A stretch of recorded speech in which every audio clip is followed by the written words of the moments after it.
গায়ত্রী মন্ত্র এই ২৪ অক্ষরেই রয়েছে আপনার মুক্তির পথ। বন্ধুরা, কেমন আছেন সবাই? আমাদের জীবনের পথ চলায় এমন কিছু জিনিস আছে যা আমাদের ভেতর থেকে মুক্তি এনে দিতে পারে। আজ আমরা তেমনই এক অলৌকিক মন্ত্র নিয়ে কথা বলবো, যা হাজার হাজার বছর ধরে কোটি কোটি মানুষকে পথ দেখিয়ে আসছে। হ্যাঁ, আমি গায়ত্রী মন্ত্রের কথা বলছি। মাত্র ২৪টি অক্ষর, কিন্তু এর শক্তি এতটাই গভীর যে এটি আপনার জীবনের মোড় ঘুরিয়ে দিতে পারে। কিভাবে? চলুন জেনে নিই। প্রথমে জেনে নিই গায়ত্রী মন্ত্র আসলে কি। গায়ত্রী মন্ত্র হল ঋগ্বেদের একটি পবিত্র স্তব। এটি শুধু একটি মন্ত্র নয়, এটি জ্ঞান, শক্তি আর শান্তির উৎস। এই মন্ত্র উৎসর্গ করা হয়েছে সবিতা দেবতাকে, যিনি সৃষ্টির প্রকাশ এবং সকল জীবনের চালিকা শক্তি। এই মন্ত্রের প্রতিটি শব্দ অত্যন্ত শক্তিশালী। বিশ্বাস করা হয় যে এর উচ্চারণ আমাদের মন, শরীর আর আত্মাকে শুদ্ধ করে তোলে। গায়ত্রী মন্ত্রের অর্থ ও গুরুত্ব। অনেকেই মনে করেন শুধু মন্ত্র জপ করলেই বুঝি সব হয়ে যাবে, কিন্তু এর আসল শক্তি লুকিয়ে আছে এর গভীরে। এর অর্থ জানলে মন্ত্রের প্রভাব বহুগুণে বেড়ে যায়। আসুন এর অর্থটা জেনে নিই। ওম ভূর্ভুবঃ স্বাহা, অর্থাৎ হে পরমাত্মা, যিনি সকল দুঃখ দূর করেন, যিনি সকল সুখ প্রদান করেন এবং যিনি সকল প্রাণীর সৃষ্টিকর্তা। তৎসবিতুর্বরেণ্যম, সেই জ্যোতির্ময় পূজনীয় পরমাত্মার।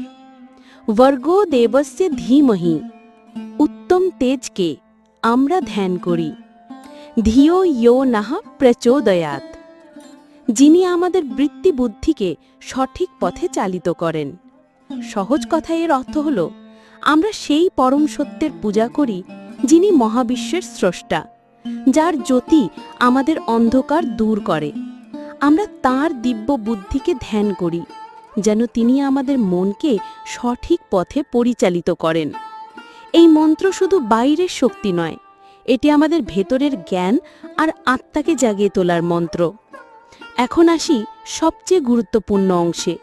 এই মন্ত্র জপের মাধ্যমে আপনি কি কি উপকার পেতে পারেন? গায়ত্রী মন্ত্র শুধু আধ্যাত্মিক নয়, এটি বৈজ্ঞানিকভাবেও উপকারিতা প্রমাণিত। মানসিক শান্তি ও একাগ্রতা বৃদ্ধি। নিয়মিত জপ করলে মন শান্ত হয়, দুশ্চিন্তা কমে এবং মনোযোগ বাড়ে। শিক্ষার্থীরা বিশেষ করে এর সুফল পেতে পারেন। স্মৃতিশক্তি ও বুদ্ধির বিকাশ। এটি বুদ্ধিকে প্রখর করে তোলে এবং জ্ঞান অর্জনের ক্ষমতা বাড়ায়। এটি আপনার বিচার বুদ্ধিকে সঠিক পথে চালিত করে। নেতিবাচক শক্তি দূরীকরণ। মন্ত্রের স্পন্দন আপনার চারপাশের নেতিবাচক শক্তি দূর করে এক ইতিবাচক পরিবেশ তৈরি করে। শারীরিক স্বাস্থ্য উন্নত। নিয়মিত জপ করলে শরীরের রোগ প্রতিরোধ ক্ষমতা বাড়ে এবং অনেক শারীরিক সমস্যা থেকেও মুক্তি পাওয়া যায়। আধ্যাত্মিক জাগরণ। এটি আপনাকে আত্ম উপলব্ধি এবং আধ্যাত্মিক উন্নতির দিকে নিয়ে যায়, আপনার ভেতরের সুপ্ত শক্তিকে জাগিয়ে তোলে। মুক্তি আর নির্বাণ। হ্যাঁ, আমাদের ভিডিওর শিরোনামের মতোই এই মন্ত্র আপনাকে মুক্তি এবং নির্বাণ লাভের পথে সাহায্য করতে পারে। এটি চূড়ান্ত আধ্যাত্মিক স্বাধীনতার একটি পথ। কখন ও কিভাবে জপ করবেন? এত উপকারিতা জানার পর নিশ্চয়ই ভাবছেন কখন আর কিভাবে এই মন্ত্র জপ করবেন। এর কিছু নির্দিষ্ট নিয়ম আছে, যা মেনে চললে আপনি সর্বাধিক ফল পাবেন। সময়: ব্রাহ্ম মুহূর্তে অর্থাৎ ভোর 4টে থেকে 6টার মধ্যে এই মন্ত্র জপের জন্য শ্রেষ্ঠ সময়। এছাড়া সকালে সূর্যোদয়ের সময়, দুপুরে এবং সন্ধ্যায় সূর্যাস্তের সময় জপ করা যেতে পারে।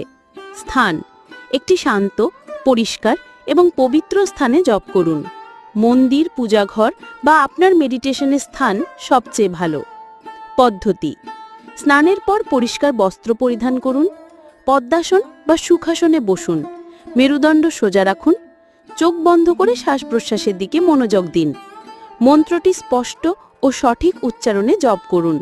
মনকে শান্ত রাখুন। 108 বার জপ করা শুভ। এর জন্য আপনি জপমালা ব্যবহার করতে পারেন। জপের সময় সম্পূর্ণ মনোযোগ মন্ত্রের অর্থে নিবদ্ধ রাখুন। বন্ধুরা, গায়ত্রী মন্ত্র শুধু একটি শব্দ সমষ্টি নয়, এটি একটি শক্তি যা আপনার জীবনের প্রত্যেকটি ক্ষেত্রে ইতিবাচক পরিবর্তন আনতে পারে। এটি সত্যিই আপনার মুক্তির পথ যদি আপনি এর ক্ষমতাকে বিশ্বাস করেন এবং সঠিক পদ্ধতিতে জপ করেন। আপনাদের আধ্যাত্মিক যাত্রায় এই মন্ত্র সহায়ক হোক। নমস্কার। আপনি কি গায়ত্রী মন্ত্র জপ করেন? আপনার অভিজ্ঞতা নিজে কমেন্ট করে জানান। যদি এই ভিডিওটি আপনার ভালো লেগে থাকে তাহলে আরও এমন আধ্যাত্মিক বিষয়বস্তুর জন্য আমাদের চ্যানেল সাবস্ক্রাইব করুন।